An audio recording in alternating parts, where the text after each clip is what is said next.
Good morning. Happy Halloween from Quartzsite. And look who's arrived. Yellow Wolf. This is her campsite. See this fire ring? She built this like 2 seasons ago and it's still here. So she's working right now and then she'll be out and we will get Yellow Wolf in the video. But first, let me show you the shade cloth. This is what I'm working on here. So far it's great. It's 90% blackout, so it gives lots of shade. And I've even added my own dancing pole, just in case I want to do some pole dancing. I could do that. No, I did not say that. That's what Yellow Wolf said. As soon as she saw it, she said, oh, well, that'd be great for pole dancing, Maddie. But the shade cloth did not fit exactly right. Let me jump over here and show you what I've had to do. Had to tinker on it a little bit. The cloth was too wide this way, so I just had to tie a knot here. And that's all I could do. We'll see how it works out. But yesterday it was a little bit windy, and this did hold up a lot better in the wind than the tarp does. I've got to get another one of these telescoping poles though, because I've got this one here in the center. I just turned it upside down so it wouldn't damage the shade cloth. And the spike is in the ground there. So I've got this telescoping pole on this corner, and I had to use my old tarp pole here. See, it's kind of wonky. See how it does that? So I need to get one more, but you can't just buy one. I guess I'll buy another pair of those telescoping poles, and it'll go here on the corner. And then I guess I could use this one across the front here to add a little bit of stability. All right, let's walk around and see who else is camping around me. So Howie's gone to town again. I hear a little dog barking over there. Not sure who this lady is. I think Yellow Wolf knows her or has met her before. And then this lady down here in the other white van, I remember her. Let me zoom in. Right there.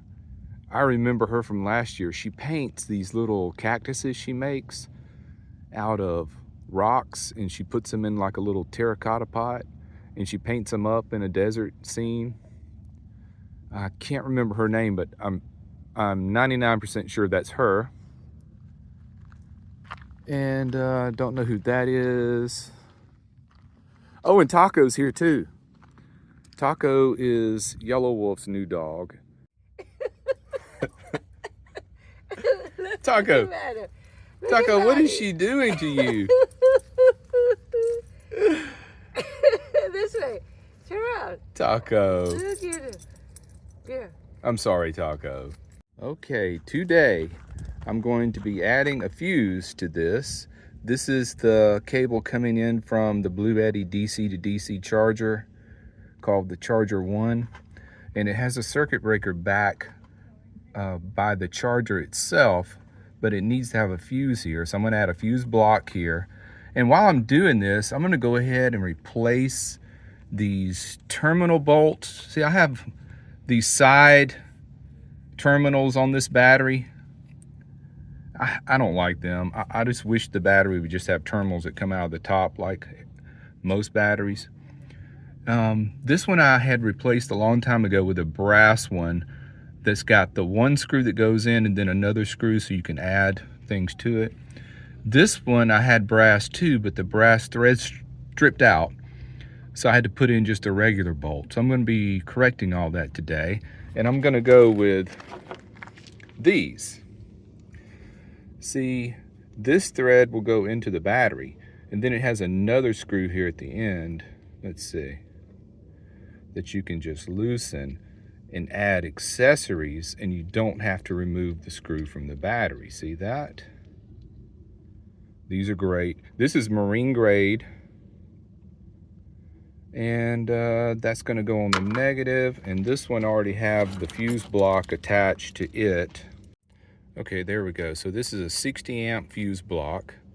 And this one by my pinky, that will screw into the battery terminal. And this one is where this positive wire from the DC to DC charger will connect.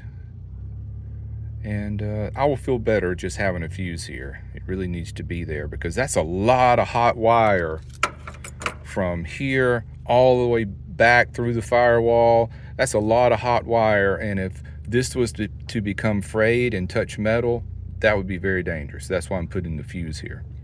So the first order of business is I'm going to remove the negative cable from the battery. I'll wrap a towel around it so it can't move and bump metal, and then I will remove this. I'll put in the new bolts and the fuse block on here, and then the last thing we'll do is put the new bolt through the terminal here and put the negative back on. Now when you're working with the battery, it's better to have a short handled ratchet with a rubber coated end. I don't have that, so I've just got to be very careful when I am loosening the bolt not to let the ratchet bump something metal because that would be a heck of a spark. Okay, negative cable is removed. I've got this rag wrapped around it, doubled up, tripled up, just so it can't fall and bump anything metal. Now, got to take this one out. Okay, so everything's complete on the positive. I put the new terminal bolts in. These are the marine grade with that easy adapter there, or addition screw where you can put other things into it. And so this is the fuse block. And I have secured the positive cable from the DC to DC charger and put the cap on the end. And the negative is still wrapped up in the rag, and it's going to go on next. Okay, so everything's hooked back up with the new terminal lugs and the fuse block on the positive. This cable goes to the positive of the DC to DC charger. This negative goes to the negative of the DC to DC charger. All of my tools are out of the way. It is clear to start the engine. Okay, Matty Wagon fired right up. I'll let the van run for about 10 minutes before I connect the DC to DC charger. And when I say connect, all I gotta do is just flip the switch on the circuit breaker, and we'll plug it into a power station and test it and make sure everything works. Now, I don't have to wait 10 minutes. It's just something I do.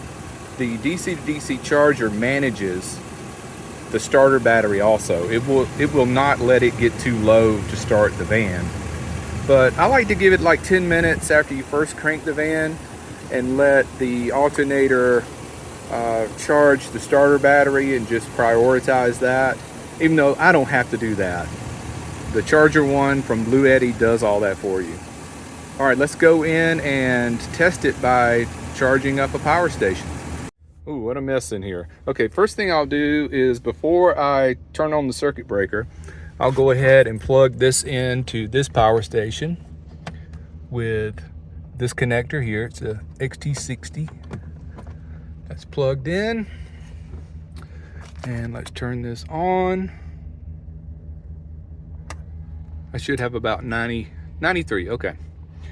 All right, next step is flip the circuit breaker. And let's look for the indicator. Perfect. It's starting up, it's managing. Man, I need to sweep in here. This desert dust is everywhere. And Taco's been in here too. His little dog hairs are in here. Okay, so we are charging at 270, 60. We can average that to be about 250. That's when it's idling. So it's working. It is working. All right, let's go back out to the engine. All right, I feel so much better now having that fuse in place. Just in case something happened and this wire became frayed and touched something metal, that thing would blow and it would save me a world of hurt. Alternator sounds good. And I guess that'll wrap up my tinker project for today. Good job, Maddie.